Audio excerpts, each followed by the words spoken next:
Estee Lauder. This stock is now up today. Investors are applauding the collapse of merger talks with the Spanish beauty brand Puig. And by the way, you do pronounce it Puig, even though it's spelled Puig. Okay. It's up. So Estee in Lauder. In the music business, he's Puig. It's a guy that mixes records. Okay. Well, this Puig, is different. It's Puig. Puig, yeah. Okay. So it's up 11.6%, Estee Lauder.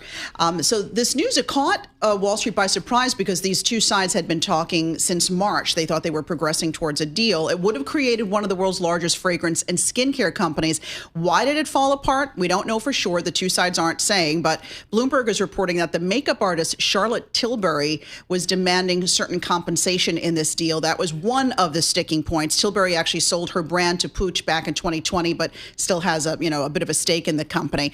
So now what happens to Estee Lauder? Well, the CEO there is left with still trying to revive the brand. It's reported 3 years of annual sales drops. So there are challenges ahead, but a lot of people on Wall Street didn't quite understand this deal. They didn't know how Estee Lauder would integrate, Puig's products during this time. Where do they fit in across the street at Bloomingdale's?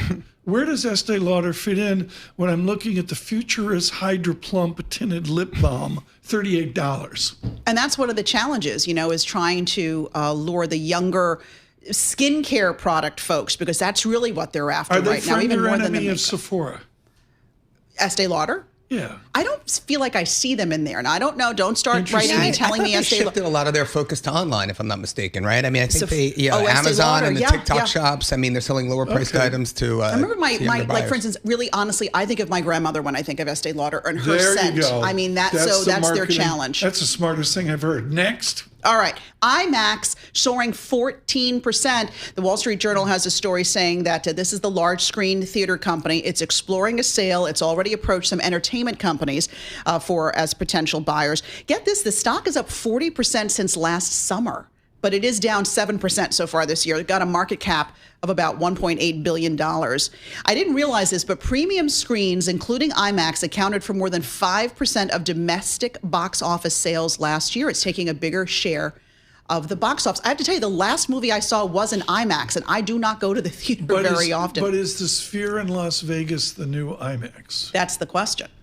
That is the question. I don't know. I mean, Sweeney's more up to. Where's Sweeney? I don't know. He's got to be golfing. I don't think he's at an IMAX, but you never know. He's probably on the Vespa, Yes, having a morning beverage and listening to us on his Bloomberg. We had these radios years ago with one radio station. He's hanging on every word. I remember those days. I still have one. You still have the Bloomberg? I actually do. I don't think it works Mr. anymore. Bloomberg has it. He told me the other day.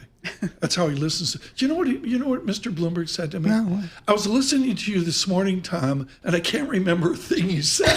I said, "Thank you, That's Mr. high Bloomberg." praise. There you go. Give me one more here for Mr. Bloomberg. Ross stores up 5%. This stock is up 20.5% so far this year, raising its sales and profit guidance after first quarter results beat the street, aided by, get this, strong customer traffic among younger shoppers aged 18 to 24. What is Ross Stores doing right? This is the off-price retailer, meaning it sells brand names, designer merchandise for less. It is said that same-store sales growth was the best in the company's history, up 17% last quarter. And Ross's CEO on the call said the company is outperforming virtually every other retailer that they can track when it comes to younger customers. Wow. Yeah, no. Quite the statement. Yeah, I know. I see comp sales, blowout first quarter. Everyone loves it. Truist, Citi, Jefferies. Everyone's a buy.